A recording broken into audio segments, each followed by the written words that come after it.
Shutter Speed, episode 20. Welcome to our channel. I'm thrilled to have you here today because we're going to deep dive into the power of first impressions and how they can unleash your potential. Last week, we talked about the power of headshots. This week, we'll build on that and answer the most common question I get. What should I wear for a professional headshot?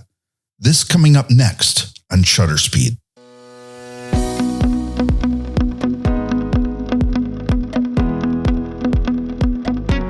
Well, hello everybody. My name is Peter Spakowski and welcome to Shutter Speed, where a powerful first impression can change your life. I've been a branding specialist for over 15 years. For those 15 years, I've been a professional photographer and videographer. I travel around the country taking professional headshots, professional event photography, professional video of individuals and businesses that promote businesses and careers.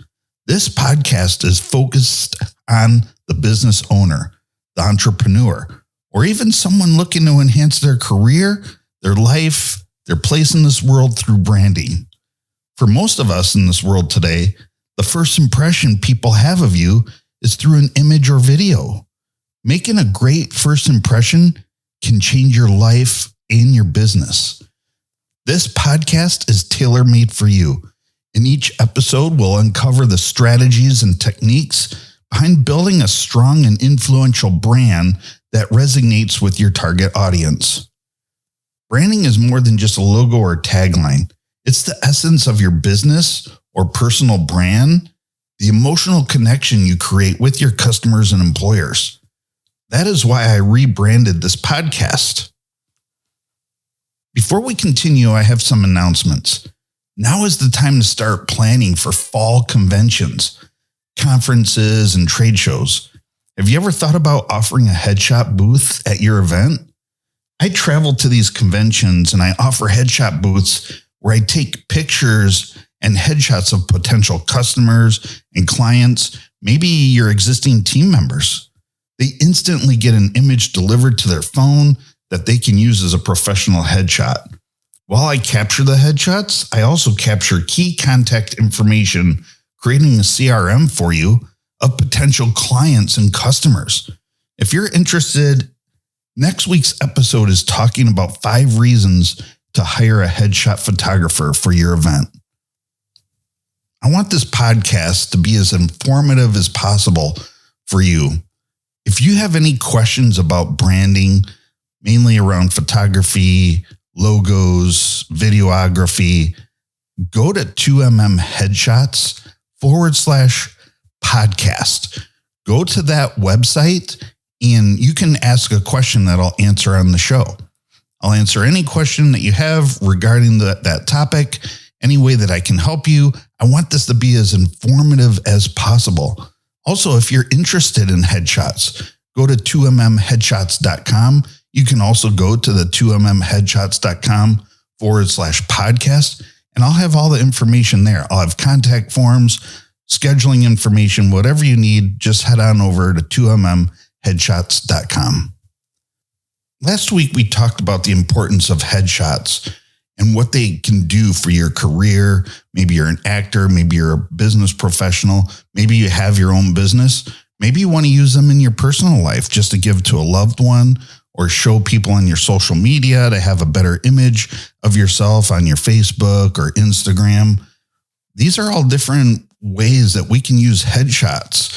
But while I can handle everything when I have you in front of my camera, there's some things that you need to do to prepare to have a successful headshot session.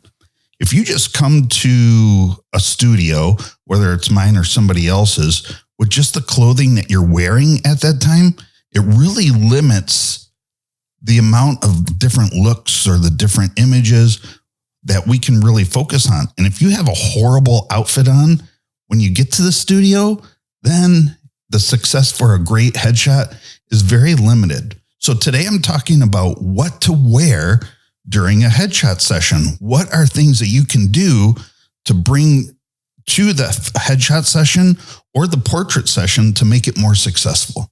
So let's get started. Let's talk about what I recommend to have a successful headshot session. I recommend bringing 3 different outfits to get you 3 different looks. This is for anybody. This is for a business professional. This is for a realtor getting headshots for billboards, business cards, for sale signs, even people that are just interested in getting a good looking professional social media image. Bring 3 different outfits. But what should these outfits look like? First off, we need to focus on timeless fashions. Current trends don't always work. They may only be trendy for 3, 6, 12 months. And then once that trend's done, you have an aged headshot. You have a headshot that looks like it was taken in some point in time, and people don't understand, is that something new, or why is this person wearing these old looking clothes that are no longer in style? So stay with timeless fashions. This is the common suit, the common dress shirt, even a t-shirt, a polo.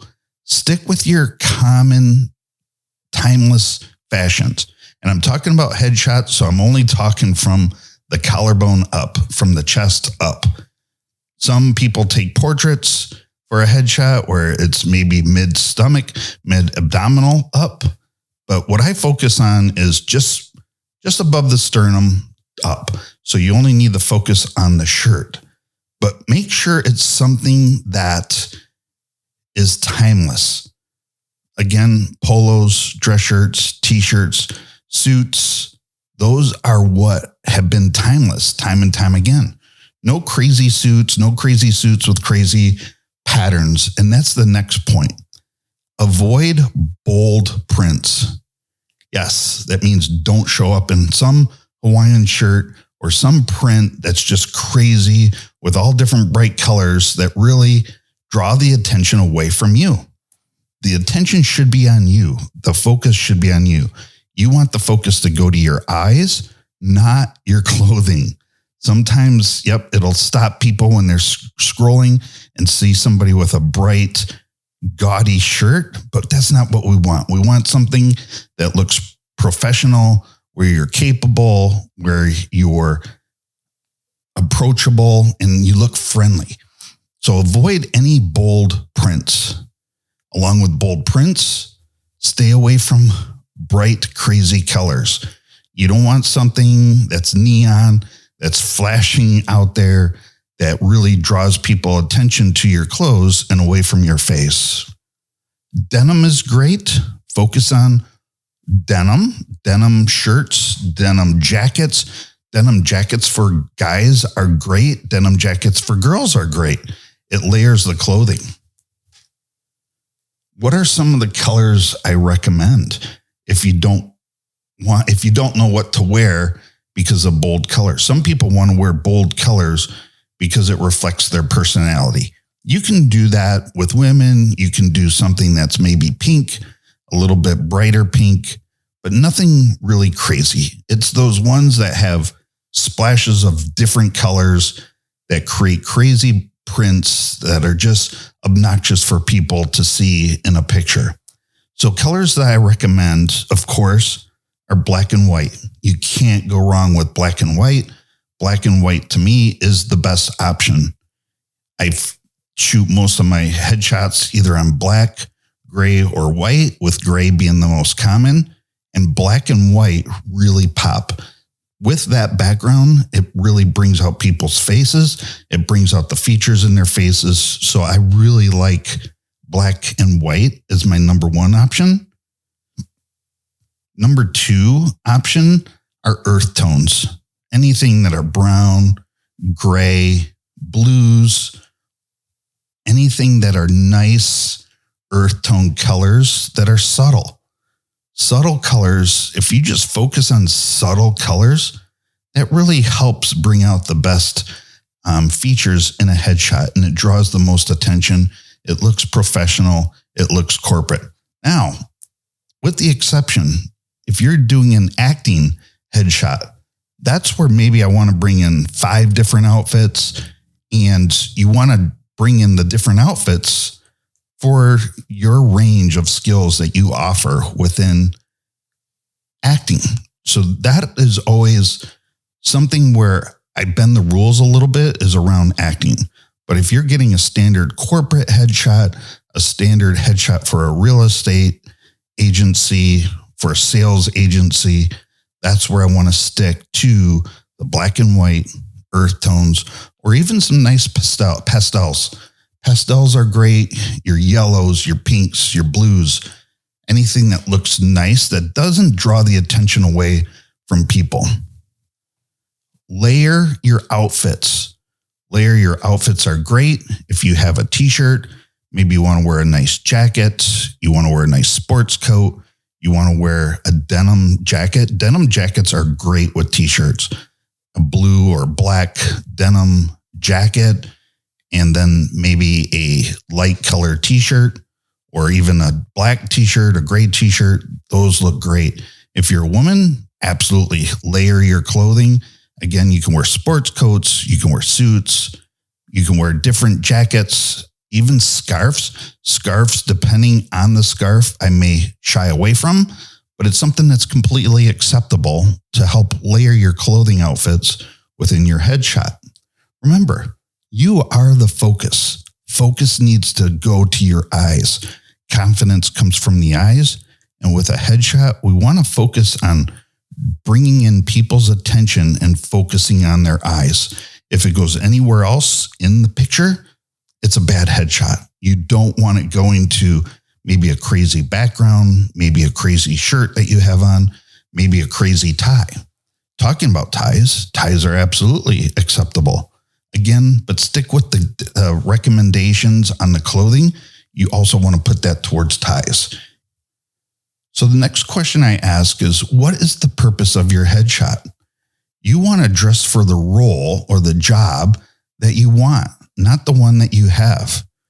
If you're an Uber driver or work at McDonald's, nothing against those, but you're focusing on getting a role in the corporate world where you're a business executive, where you're focusing on getting the next best role, focus on the clothing that role would have. If you're applying for a CEO, wear what a CEO wears. Wear a suit and a nice tie, and make sure that those colors stick with the color trend, but then also what are the colors that you want to recommend?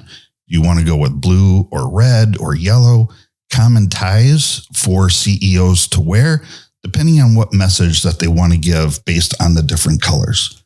So you want to dress for the role or the job that you want, not the one that you have. Be sure to dress the part. Do you want to look thinner in your headshots? Don't wear baggy clothes. Wear clothes that fit nice, that are tailored for you, and that look form-fitting and slendering. Baggy clothes, do not do that. Poofy shirts with big sleeves, do not do that. If you wear a shirt that has poofy sleeves or shoulder pads in your sport coats, you will look bigger than you actually are. The way that I shoot my headshots, I typically focus on making that person look thinner. And on average, the person looks about 20 pounds thinner based on the way that I have you stand, the way that I have you pose in front of the camera. And once you start wearing baggy clothes, it makes that more difficult. You want your shoulders to look like cliffs coming down. When you have big sleeves and it's big and poofy, you can't really tell how big that person is. And you want to look thinner in your headshot. So no baggy clothes, no poofy sleeves. Go for the tailored look. Men, try not to wear shoulder pads in your jackets. If you do, make sure they're thinner, or if you can take them out, I recommend taking them out.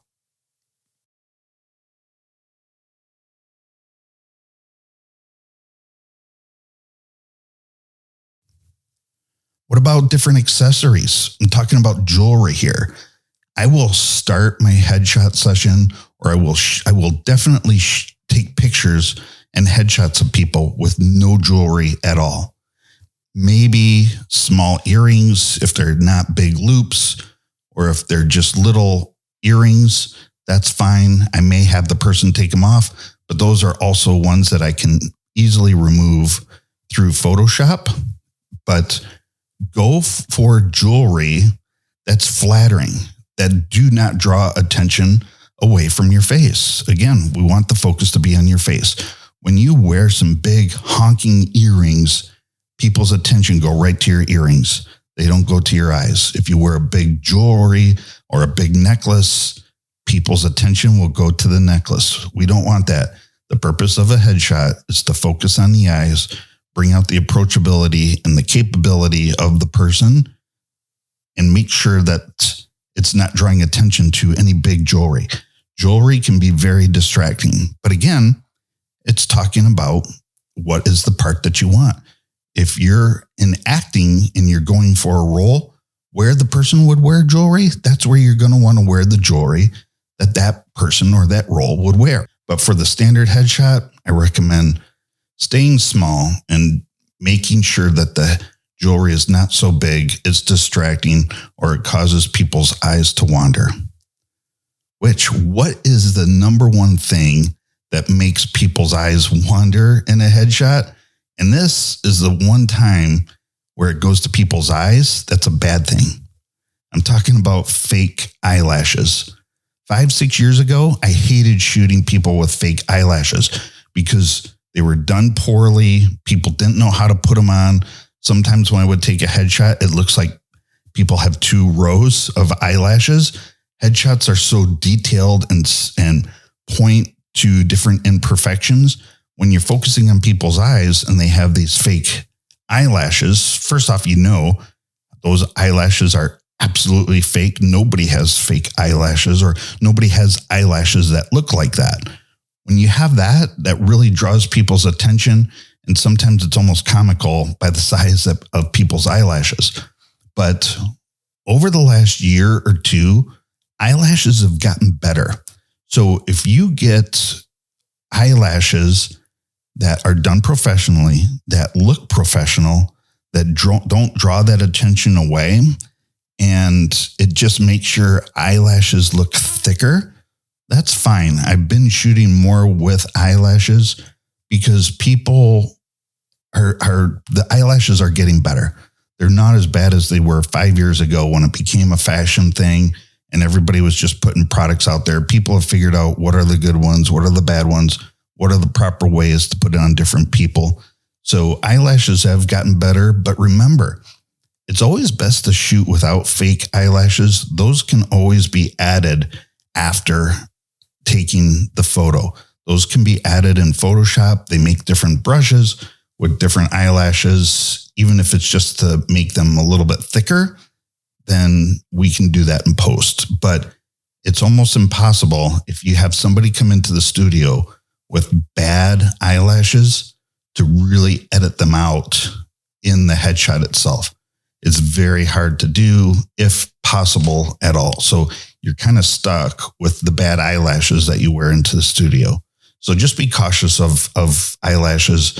That's one area of caution that I have for you. Well, there you have it. As a professional photographer, those are the tips I have for you when it comes to what to wear for a headshot. You are the focus and you want to stand out from the crowd for the right reasons, not the wrong reasons. These tips not only talk about what to wear for headshots, but you can use these tips in any portrait session, including the eyelashes. But once you go to a portrait, eyelashes aren't as noticeable. So if you're having portraits, absolutely follow these tips with the different patterns, the different colors, the tailored look. They will all work and make your portrait session better as well. If you found this podcast helpful, hit the subscribe button below for more valuable content. Share the show with anybody you feel would benefit from a professional headshot. And if you're ready to take the first step to unleashing your potential, click on the link in the description to book a professional headshot session today. Thank you for joining me today. And remember, a powerful first impression can change your life. Thank you for listening today. We would love to hear from you and would love you to engage with the community. For more tools, tips, and know-how, head over to the 2mm Academy at 2mmstudio.com and join us.